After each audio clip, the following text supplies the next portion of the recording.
Halo, selamat sore sedulur ternak milenial seluruh Indonesia. Salam jumpa kembali bersama channel kami Cap Farming. Nah, di kesempatan kali ini sedulur semua saya ajak untuk jalan-jalan di lahan rumput pakcong. Sebelum kita jalan-jalan, jangan lupa ya lur untuk di like, subscribe, dan komen, sehingga kita semakin menjalin seduluran sak lawase.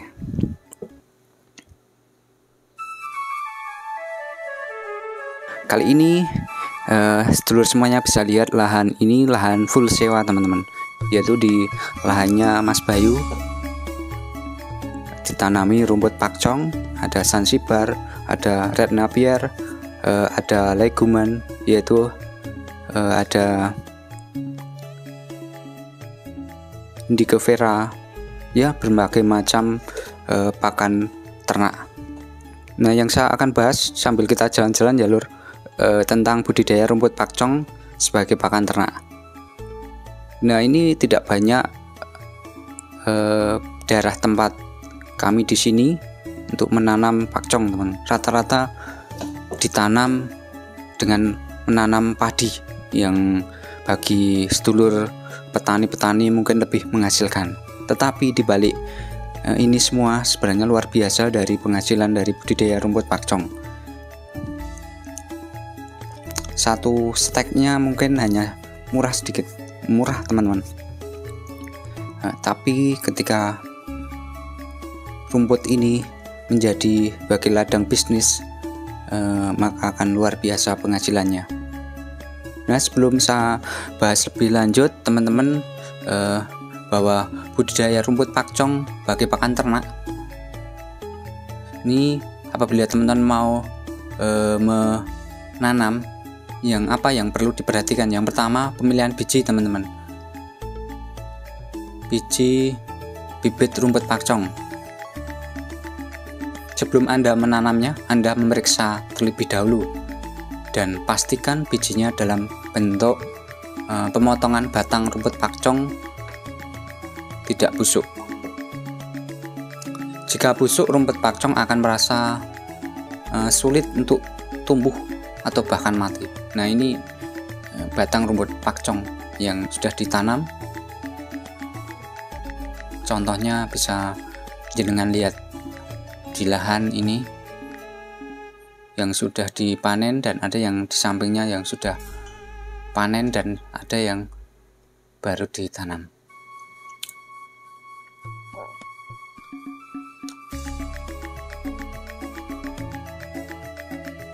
Nah, menanam rumput pakcong itu tidaklah sulit, cukup mudah teman-teman. Tinggal tancap, modelnya banyak sekali, bisa miring, ada ambruk.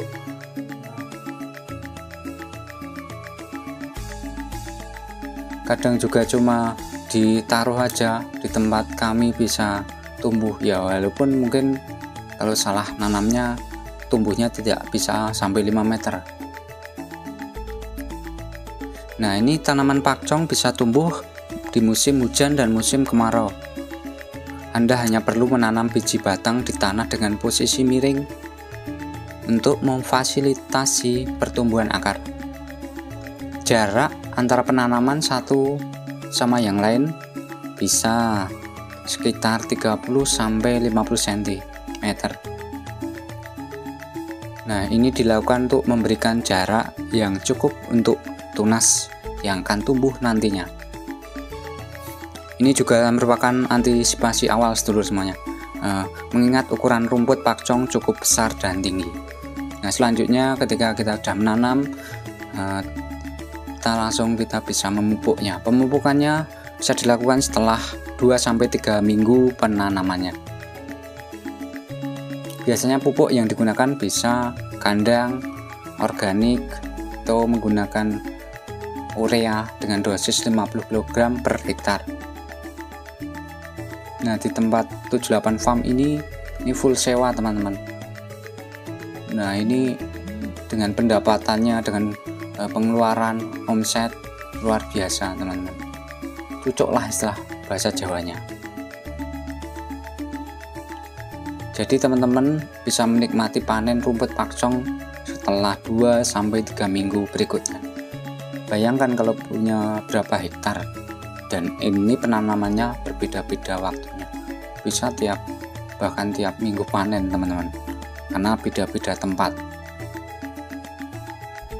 Biasanya di area seluas 1 hektar Anda bisa menghasilkan sekitar 500 hingga 600 ton rumput pakcong. Ukurannya cukup untuk memberi hewan sebanyak 30 lembu atau sapi setiap tahunnya.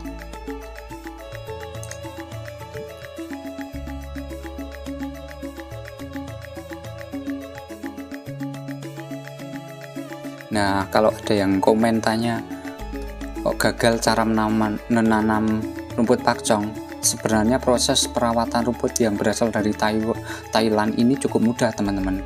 Namun karena bibit yang digunakan dibeli di misal toko online, kita harus benar-benar memastikan apakah itu berkualitas, apakah itu udah memang itu fresh, atau udah memang dari awal sudah mungkin batangnya udah busuk atau kurang berkualitas lah. Jadi harus pemilihannya sangat penting dalam membeli rumput pakcong tersebut. Karena jika bibit yang dijual ternyata kualitasnya buruk, hasilnya tentu panennya juga tidak berkualitas. Jadi sebelum membeli atau baiknya mereview pelanggan sebelumnya, karena kamu saudara atau panjenengan semuanya tidak bisa melihat fisik bibitnya terlebih dahulu. Nah, tentunya harus mencari yang benar-benar bisa dipercayalah, itu kualitasnya bagus. Nah, bisa beli mungkin di tempat 78 farm ini hasilnya udah kelihatan, nggak perlu harus mengatakan wah ini bagus atau enggak, bisa dilihat dari hasil panennya ini, bukan hanya sekedar gambar teman-teman. Kalau video kan lebih dipercaya. Nah, harga bibit dan harga jual rumput pakcong ini berbeda-beda teman-teman. Di marketplace ada yang murah banget, ada yang standar, dan nanti bisa langsung WA saja nanti udah saya cantumkan di deskripsi video ini.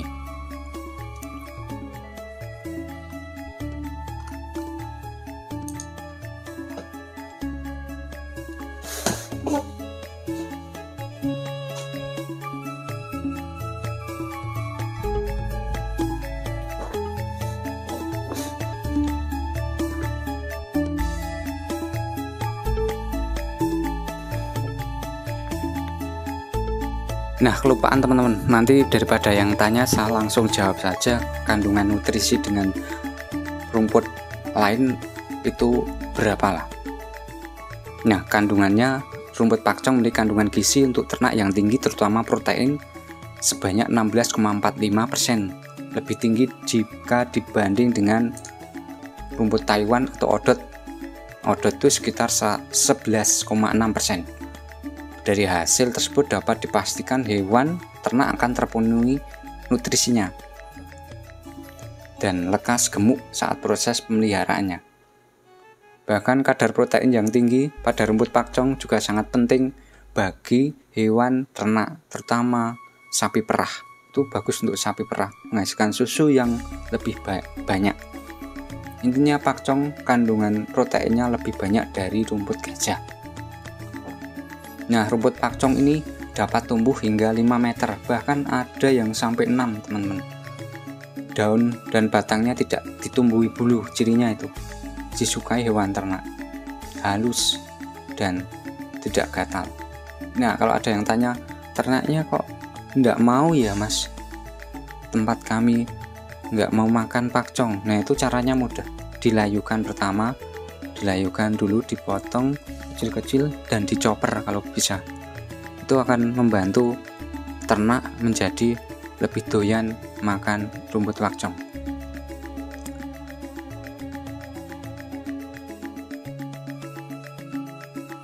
Keunggulan rumput pakcong juga hasilnya panennya itu sangat banyak teman-teman. Ini bisa kita lihat nih, melimpah sekali dan cukup untuk panenan 30 ekor sapi. Jika diukur hasilnya bisa mencapai 450 hingga 600 ton per hektar dalam setahun. Nah, ini yang intinya, bahwa endingnya nanti menjadi lahan bisnis buat teman-teman sedulur semuanya. Karena masih jarang yang mengembangbiakan rumput pacong ini. Banyak petani menjual bibit melalui online dengan berbagai variasi harga. Rumput ini juga tumbuh di negara lain, misalnya India, Taiwan, Vietnam, Thailand. Nah, target marketnya itu sangat luas teman-teman, apalagi udah ada marketplace online era digital sekarang ini, menjadi ladang bisnis buat kita semua. Terutama saya berharap akan muncul peternak milenial sehingga kita bisa mengelola lahan yang nganggur menjadi produktif.